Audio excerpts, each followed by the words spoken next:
Will Hunting a 20 ans et vit dans un quartier pauvre, mais il travaille dans un endroit prestigieux, le Massachusetts Institute of Technology. Il y a juste un hic, il n'est qu'un concierge qui nettoie les couloirs de l'université. Un jour, en nettoyant le corridor, il aperçoit un problème mathématique complexe écrit au tableau. Il l'examine avec curiosité. Ce défi avait été posé par le professeur local Gérald Lambeau. Ce dernier avait promis à quiconque résoudrait le théorème avant la fin du semestre une publication dans le journal de l'université et son respect. La personne qui y arriverait ne serait pas seulement dans ses bonnes grâces, mais accéderait également à la gloire et à la fortune en voyant son accomplissement enregistré et son nom imprimé dans le prestigieux MIT Tech. Quiconque était intéressé pouvait s'approcher du tableau et noter la solution. Will devient profondément intrigué par ce problème. Il ne peut s'arrêter d'y penser de toute la journée. Après tout, résoudre ceci lui permettrait de voler vers Mars dans le futur et même d'y faire pousser des pommes de terre. Ce soir-là, dans un bar, il devient si absorbé par la solution qu'il quitte même son ami et se précipite vers sa maison minable pour passer la nuit à résoudre le théorème. À la maison, au lieu d'utiliser un tableau, il utilise le miroir de la salle de bain pour effacer facilement les mauvaises solutions. Après quelques temps, il réussit. Durant le week-end, il arrive au travail et, entre ses passages de serpillière, écrit la solution correcte au tableau. Quelques jours plus tard, le professeur trouve la solution anonyme sur le tableau. Il n'arrive pas à croire qu'un de ses étudiants ait réussi à résoudre le théorème le plus difficile si rapidement et il a hâte de découvrir qui est ce génie. Qui a fait ça, Jack? C'était pas moi? Ce soir-là, Will traîne avec ses amis. Il passe devant un groupe de gens et l'un d'eux insulte une fille. Will reconnaît ce type de son enfance. Il avait l'habitude de le harceler. Il demande à son ami d'arrêter la voiture et sort sans réfléchir. Will frappe le gars en plein visage et une bagarre éclate entre les groupes. Quand les flics arrivent, les amis de Will tentent de l'éloigner de l'adversaire, mais c'est déjà trop tard. Will est arrêté. Le lendemain matin, le professeur Lambeau donne une conférence à une grande classe. « Eh bien, je ne peux en aucun cas imaginer que vous soyez tous venus ici pour m'entendre donner une conférence, ou plutôt pour déterminer l'identité du magicien mathématique mystérieux. Tout le monde est curieux de savoir qui est le génie qui a résolu le problème. Mais personne ne répond. Désolé de décevoir mes spectateurs, mais le professeur décide alors de donner aux étudiants un problème encore plus complexe. Un que lui et ses collègues essaient de résoudre depuis plus de 2 ans. Et il y a un problème au tableau maintenant qui nous a pris plus de 2 ans à prouver. Pendant ce temps, Will sort du poste de police et dit à son ami qu'il a une date de procès dans une semaine. Le soir, il se rend à son service et voit encore une fois un problème simple au tableau. Il commence à le résoudre rapidement, essayant de finir avant que quelqu'un ne le remarque. À ce moment, le professeur sort de son bureau. « Qu'est-ce que tu fais ? Désolé, c'est le travail des gens, tu fais des graffitis ici.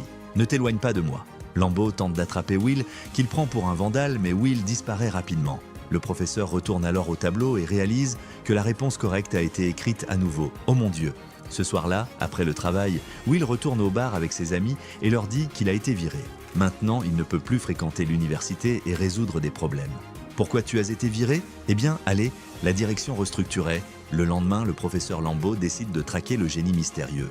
Il va au bureau du concierge pour trouver Will. « Ouais, qu'est-ce que je peux faire pour vous? J'ai juste besoin du nom d'un étudiant qui travaille ici. » Le personnel pense que le professeur veut se plaindre du nettoyage et ne donne pas immédiatement le nom de Will. Mais plus tard, il découvre que Will ne travaillait pas volontairement. C'était un service communautaire assigné par le tribunal. Aujourd'hui, l'audience de Will est programmée. Le professeur entre dans la salle d'audience et voit Will se défendre avec une excellente connaissance du droit et de la sociologie. Par la Constitution des États-Unis, c'est la même garantie. Maintenant, la liberté, au cas où tu l'aurais oublié, c'est le droit de l'âme de respirer. Le juge lit toutes ces accusations. Malgré les meilleurs efforts de Will pour se défendre, à cause du grand nombre d'infractions, il est quand même envoyé en prison. Tu y vas? La motion de rejet est refusée. 50 000 $ de caution. Merci. Quelque temps plus tard, Will reçoit un visiteur. C'est le professeur Lambeau qui l'informe que le juge a accepté de le libérer sur sa propre reconnaissance. Il y a juste 2 conditions. Qu'est-ce que tu veux, putain? Je suis Gérald Lambeau. Premièrement, Will doit rencontrer le professeur chaque semaine et étudier les mathématiques avancées. Deuxièmement, il doit aussi rencontrer un thérapeute une fois par semaine pour travailler sur ses tendances de criminel et le professeur est responsable de soumettre des rapports sur ses réunions. Will est sûr qu'il n'a pas besoin de thérapie, mais il accepte le marché pour sa liberté. Will sort de prison et commence à assister aux séances avec le professeur. Il résout les problèmes avec facilité et Lambeau est impressionné. Mais la thérapie ne se passe pas aussi bien. Le professeur a invité différents spécialistes pour trouver celui qui fonctionnerait le mieux avec Will. Le premier psychologue panique quand Will se moque de son livre, qu'il avait lu en une seule soirée avant la séance. « Hé, tu sais quelque chose? Je ne peux plus faire ce travail pro bono. Ça n'en vaut juste pas la peine. » Le deuxième psychologue adopte une approche plus sérieuse, utilisant l'hypnose pour endormir Will. Où est-ce qu'il te touche? Il me touche là-bas. Et plaisir. Mais comme il s'avère, ça ne marche pas non plus. Lambeau abandonne presque, mais se souvient alors d'un gars de son dortoir qui pourrait aider Will. Il s'appelle Sean Maguire. Maureen arrête leur fixation pour un moment et rejoignez-nous. Lambeau entre dans le bureau de Sean et lui parle du cas de Will. Il l'invite à discuter des détails dans un restaurant. Avant que Nancy meure. Ouais, désolé. J'étais à Paris. C'était cette fichue conférence. J'ai eu ta carte. C'était sympa. Au début, Sean ne veut pas prendre Will à cause de son emploi du temps chargé. Mais le professeur le convainc en disant que Will est un cas exceptionnel et le compare à un gars d'Inde qui, il y a 100 ans, a fait des découvertes significatives sans aucune éducation. Ce Romano John, son génie était sans égal. Sean, ce garçon est exactement comme ça. Pendant la première séance, Will agit comme d'habitude, faisant des remarques sarcastiques et se moquant du thérapeute. Cependant, Sean ne tombe pas dans ses provocations. Même quand Will dit que la peinture que le thérapeute a faite est complètement nulle, Sean ne perd pas son sang-froid. Ce n'est que quand Will commence à fouiner dans la vie personnelle de Sean, mentionnant sa femme, que Sean craque finalement. « Si tu manques encore une fois de respect à ma femme, je te finis. » Le temps est écoulé. Après la séance, le professeur Lambeau voit que Sean est bouleversé. Il dit à Sean qu'il peut abandonner, mais le thérapeute insiste pour revoir Will dans une semaine. Jeudi à 4 h, assure-toi que le gamin soit ici. Après la séance, Sean passe longtemps à réfléchir aux commentaires de Will sur sa femme. La solitude le ronge. Pendant ce temps, Will sort avec une fille nommée Skyler du bar. Elle lui dit qu'elle a hérité de beaucoup d'argent de son père et prévoit de postuler à l'université de Stanford. Ils passent une excellente soirée et à la fin, ils s'embrassent dans un restaurant. La deuxième séance de thérapie arrive. Cette fois, Sean décide de la tenir non pas au bureau, mais sur un banc de parc. Will commence son numéro sarcastique habituel, mais Sean l'interrompt. Il dit à Will qu'il a beaucoup réfléchi à ses paroles et qu'il a maintenant quelque chose à dire. Aux yeux de Sean, Will n'est encore qu'un petit garçon qui ne connaît rien à la vraie vie. Il peut apprendre des faits sur tous les artistes du monde, mais il n'a jamais quitté Boston et n'a jamais vu leur travail en personne. Il peut citer des œuvres sur la guerre, mais il n'a jamais été sur le champ de bataille. Il peut réciter des sonnets sur l'amour, mais il n'a jamais vraiment aimé ou été vulnérable devant une femme. Mais le plus important, Sean lui-même ne comprendra jamais la douleur d'un orphelin abandonné jusqu'à ce que Will s'ouvre à lui. Personnellement, je m'en fous de tout ça parce que tu sais quoi, je ne peux rien apprendre de toi que je ne puisse lire dans un foutu livre. Pendant la séance suivante, Will reste silencieux tout le temps. Sean reste calme, confiant que Will ne fait que le tester et il a raison. Pendant la séance suivante, Will rompt finalement le silence et raconte à Sean une blague cochonne. Ils commencent à parler de relations avec les filles et Will mentionne négligemment qu'il est sorti récemment. Sean demande s'il prévoit de revoir Skyler et Will fait une confession inattendue. Il admet qu'il ne veut pas ruiner l'image parfaite qu'il a d'elle dans sa tête. Cette fille est comme parfaite en ce moment. Je ne veux pas ruiner ça. Sean soutient que Will a peur de ruiner sa propre image parfaite, pas la sienne. Mais c'est de ça que parlent les vraies relations. Sean partage une histoire personnelle sur sa femme qui est récemment morte d'un cancer. Il raconte à Will les petites manies amusantes qu'elle avait. Ce sont ces choses qui lui manquent le plus. La vraie intimité vient de l'acceptation des imperfections de chacun. Pour savoir si tu as fait le bon choix, tu as besoin de relations très proches. Pour la première fois, Will écoute. Il rend visite à Skyler dans le dortoir. Elle est surprise de le voir puisqu'il n'a pas appelé depuis un moment, mais accepte de sortir avec lui. D'accord, mais alors peut-être une autre fois, comme demain? Ouais, d'accord. Ils vont aux courses de chiens et passent un excellent moment. Skyler demande à Will où il a grandi et comment. Will dit qu'il vient de Boston mais ment sur sa famille. Il invente une histoire folle sur le fait d'avoir 12 frères aînés. 8. Combien? J'ai 12 grands frères. Tu ne les as pas? Je le jure devant Dieu. Je le jure devant Dieu. J'ai de la chance. 13 ici. Encore pire, il doit promettre à Skyler qu'il lui présentera bientôt sa famille. Le lendemain, ils se rencontrent à nouveau et Skyler demande à Will quand Sean a réalisé que sa femme était la bonne. Sean dit qu'il l'a su dès le premier moment où il l'a vue. Il raconte à Will l'histoire de comment il avait une fois obtenu des billets pour un match de baseball rare, mais n'y est pas allé parce qu'il avait rencontré une belle fille dans un bar à la place. Je ne regrette certainement pas d'avoir raté ce fichu match. Skyler continue d'insister pour que Will lui présente sa vraie famille, mais il refuse toujours de dire la vérité.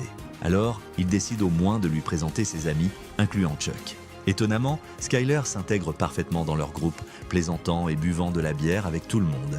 Mais à la fin de la soirée, Chuck gâche l'humeur de Will. « Oh, pas ce soir. Oh non, pas ce soir. Pas une autre nuit non plus, chérie. » Il sait qu'une fois que tu verras ce petit trou de merde, il sera largué comme une mauvaise habitude. Plus tard, le professeur Lambeau rencontre Sean dans un restaurant pour vérifier les progrès de Will en thérapie. Il ne s'intéresse pas vraiment à la relation de Will avec son passé. Ce qui l'intéresse vraiment, c'est de savoir quels sont les plans de Will maintenant qu'il est sous son mentorat. Sean répond qu'il ne va pas forcer Will à quoi que ce soit. Il doit choisir ce qu'il veut de la vie. Le professeur Lambeau se met en colère et dit qu'il a déjà présenté Will aux bonnes personnes. Parlons du garçon. Pourquoi ne lui donnons-nous pas le temps de comprendre ce qu'il veut ? Mais il ne sait pas que Chuck est allé rencontrer ces personnes à la place de Will, demandant un paiement et gâchant l'affaire avec son comportement inapproprié. « Tu peux parler avec mon avocat susmentionné. Bonne journée, messieurs, et jusqu'à ce que ce jour arrive, gardez la tête sur la meule. » Pendant ce temps, Will profite d'une soirée avec Skyler.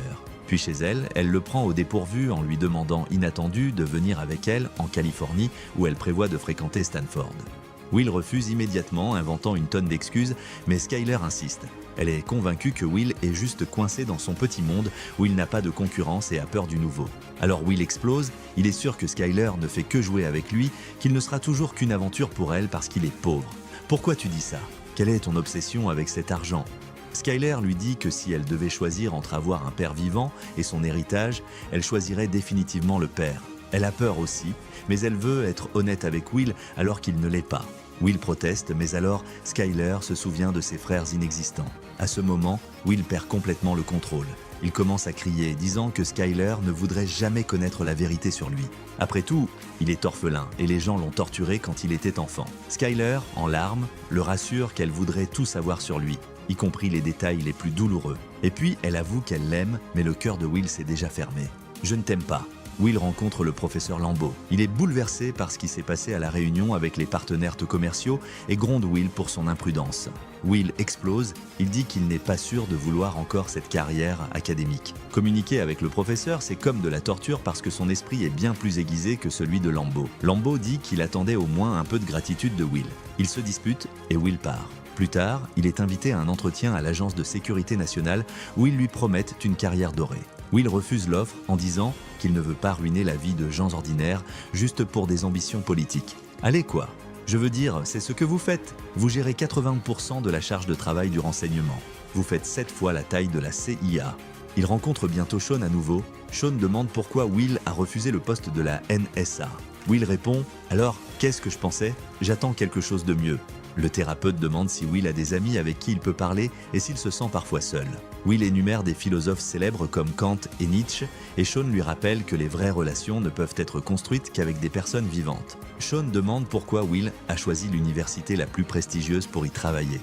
Mais quand il écrivait au tableau, il se cachait. Quand on demande à Will ce qu'il veut vraiment de la vie, il commence à débiter des absurdités sur comment ça ne le dérangerait pas de poser des briques ou d'être berger pour le reste de sa vie. Sean comprend que Will ne fait que se moquer de lui et ne veut pas être honnête avec lui-même. Il expulse Will de son bureau. Mais je te pose une question très simple et tu ne peux pas me donner une réponse directe. Will est confus, se demandant pourquoi il est expulsé. Sean explique que Will n'est pas sincère avec lui et l'appelle un berger. « Où est ton âme sœur ? Tu veux parler d'âme sœur ? Où est-elle ? Morte. » Le temps passe. Will appelle Skyler, mais elle a abandonné d'attendre qu'il prenne des décisions sérieuses. « Je t'aime, tu prends soin de toi. » Après cette conversation, Skyler part finalement pour la Californie.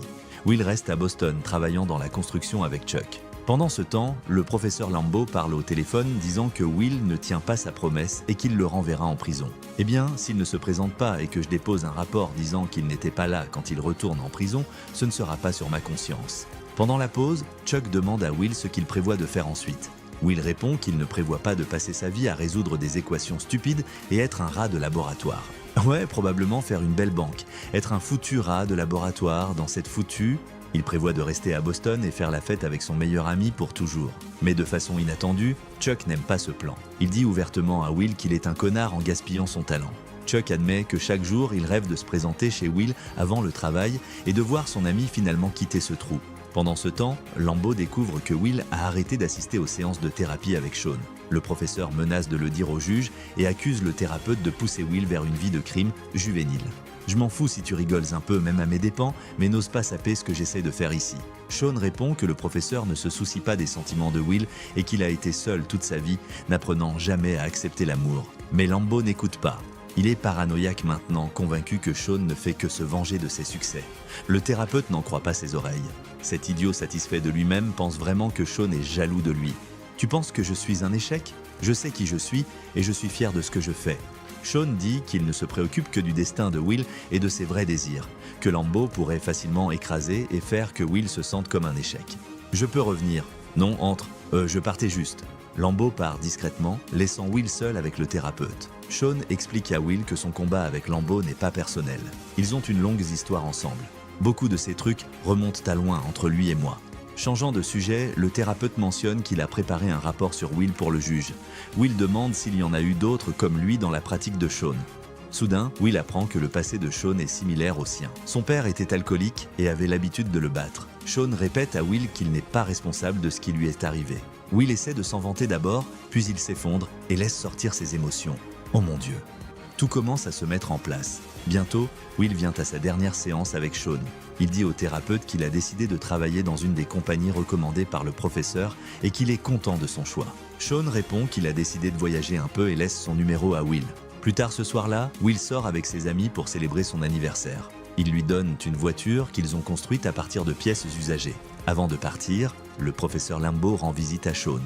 Ils se présentent des excuses mutuelles et décident d'aller prendre un verre dans un bar. Pendant ce temps, Chuck, comme d'habitude, se rend chez Will et découvre que son ami est parti. Chuck est ravi, exactement comme dans ses vieux rêves. Will laisse une note pour Sean dans la boîte aux lettres. Le thérapeute l'ouvre et apprend que Will a quitté son emploi dans la compagnie et est parti pour la Californie pour être avec Skyler. Dans la note, il utilise la même phrase que Sean avait utilisée en racontant qu'il avait raté un match de baseball pour rencontrer sa future épouse. Ce récit est dédié à Robin Williams. Si tu es arrivé jusqu'ici, prends un moment pour réfléchir. Cette histoire nous montre que parfois, accepter l'aide et s'ouvrir aux autres peut transformer notre vie.